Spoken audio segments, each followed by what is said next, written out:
Hey everyone, I'm Harlan Gatlin and I'm a talent manager at ClearVoice. Welcome to our interview series, Behind the Byline, where we get a glimpse behind the curtain at the fantastic writers who contribute to our team. Joining me today is Arthur McMahon.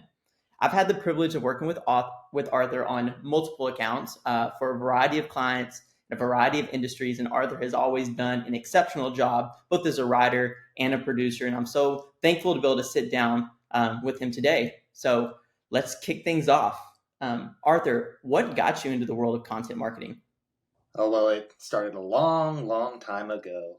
Uh, Truthfully, though, back in high school is when I realized I had a real interest in writing in general. And in like thinking about college and my future and stuff, I latched onto the career idea of I want to be a sports journalist. So I can interview all of my favorite like sports stars from NFL, NBA, and all of that kind of stuff. Awesome. But over the years through college and all, I found that like I could be really creative in advertising and in marketing. So I kind of transitioned more into that space because I felt more of a connection with, um, you know, working on creative campaigns and coming up with new ideas and such like that. And then through my freelancing career, that's just where my path sort of led naturally because it's kind of what excited me more than straight interviews and reporting style. Awesome. So you said a couple of things that were super interesting there. First, I'm an avid watcher and lover of sports.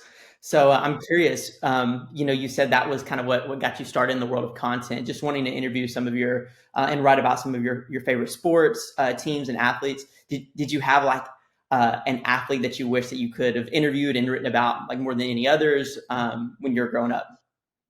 Well, it's I was born and raised in New Jersey, right across the river from New York City. So all of my sports team were New York related, and it'd be the New York Giants, New York Yankees. And so at that time, like when in my younger life, I knew every player on the roster. I knew all their stats, their names, all those details. So back then, I could have named everybody on the team, and any of those people would have been great to interview. Um, Now my interest in those specific professional sports has waned a bit, so I'm not as on top of the game, but my sports interest hasn't really gone away. It just sort of shifted in stuff that I participate in more these days. And so a lot of like the industry that I work in is more like outdoor recreation. So I know lots of like long distance backpackers, ultra runners, people in like multi-sport relay races, that type of thing. And so it's kind of shifted to an interest in different sports over time. So you mentioned that you love writing about sports and recreation, especially today, backpacking and hiking, ultra runners as well. You've written prominently about your outdoor and backpacking adventures, but perhaps nothing tops the 2,650-mile journey you took on the Pacific Crest Trail. Can you share with us a valuable lesson you learned from that experience that you continue to apply today? Choosing to go on that adventure was basically a 6 month long hike I did with my then girlfriend, now wife. Um, Choosing to go on it together was a big decision.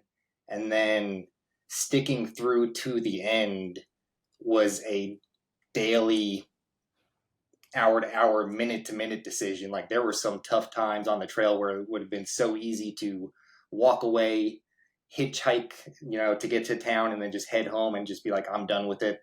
That was the end of it. And so what doing the Pacific Crest Trail taught me was the saying of, it's step by step to accomplish something big. That's literally what that process was there. And I see that through today, whether that's like writing a book, putting together a long white paper, just working on like a months long project with a client. Like I can more easily see the long term vision in bigger projects because of that, and how every little step forward really adds to the whole at the end. When you're writing for yourself, what draws you to a specific topic or industry? I really look at writing as sharing with the audience, whether that's information I hold or, I do a lot of outdoor writing, so different destinations, different types of sports, and sharing that with people. And so I think out of freelance writing, what I really get is an excuse and an opportunity to research new topics and new places and new things because I love learning about new stuff. And then what really inspires me is me getting then excited to share this with people. So wanting to represent um, these topics in their best light and present them as clearly as possible to people so that they can learn about it, they can get excited about it. Yeah, I think that's awesome. Starting with the idea of your gaining this knowledge to then be able to share that information. Now, of course, when you share that information, it totally depends on the audience, like how you want to share that information, right? How it's best going to be presented to them. Is there anything that you do to, maybe adapt your communication or writing style when you're working with different clients in different industries, or also for readers from different industries or different backgrounds? When working with a new client, I always like to start off professionally. Just have it clear that I'm a professional in my space and that uh, I'm approachable, so that they feel comfortable to me coming to me, asking questions, giving me direction and such like that. And then as far as the audience, it's really it's it can be complicated because not only does a certain industry have a specific audience, certain brands will have specific audiences, and then different projects and then even articles within those different projects will have specific audiences. So it's always a matter of really understanding who you're trying to speak to, and then tailoring the content to fit that, whether it's a certain tone of voice, whether you need to uh, balance how accessible some content is versus how comprehensive it is. One marker that I always like to have clients provide like a guide for is like a grade level that they like for their content to be at. And one tool that I use a lot is the Hemingway editor to put content into. It tells you kind of what your grade level writing is about, and then gives you lots of suggestions on how to, you know, trim that or add to it in order to kind of build a different approach to the article than you may have initially done. You mentioned Hemingway there, and I think that's such a unique tool that you can use throughout the writing process, and then once you're done writing. And I think there's so many tools and techniques that we can use in all different stages of the content production process, whether that's the research, the writing, and then also revising.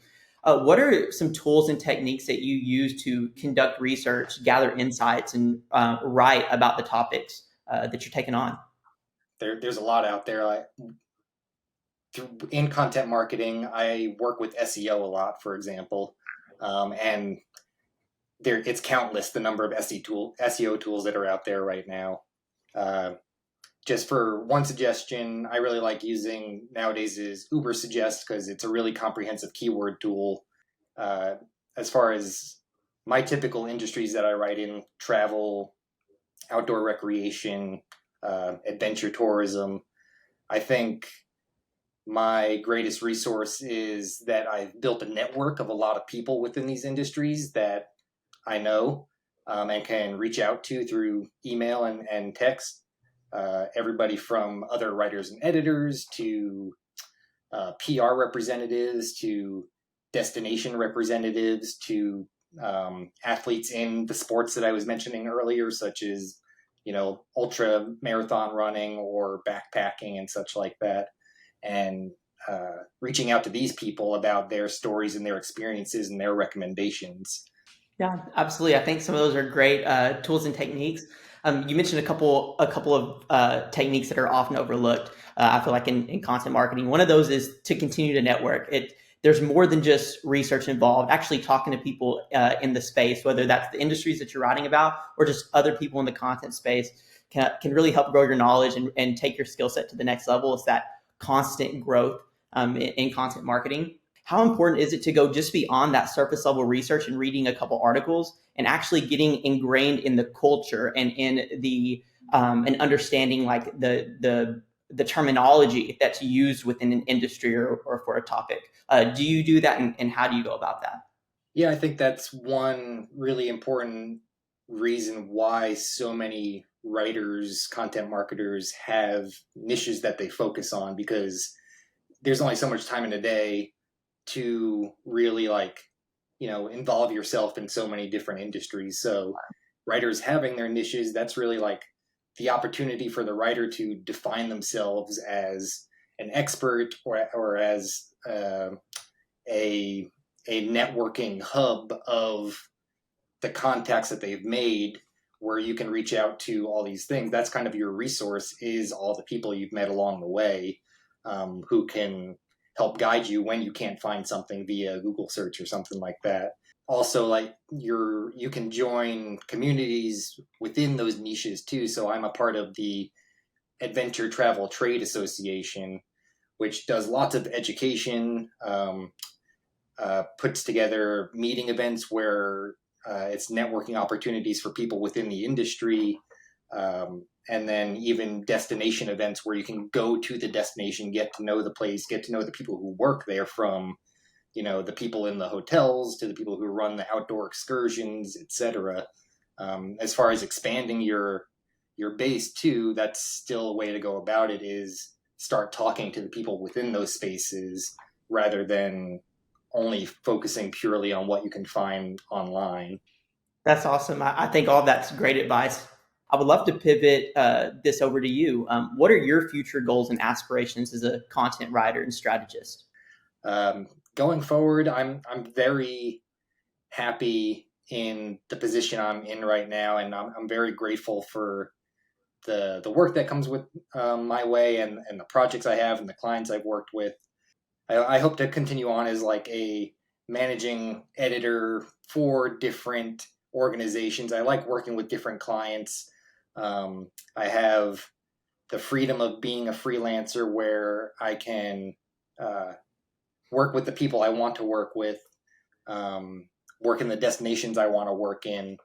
And I think that really works well with the industry that I currently do work in, the travel, outdoor recreation. It kind of allows me the time to go to places, to do the research, to explore myself, have fun, engage my interests, and then share those interests with people. So my future, I think, lies in maintaining what I have right now and adapting to new technologies, new trends as they come about, just to enhance the content I produce, enhance my own workflows and such. Awesome. Sounds like a bright future. That's for certain. Arthur, thank you so much for joining us today. We'll be back with more interviews with these dynamic writers and industry leaders. To learn more about our amazing content specialists, please visit clearvoice.com.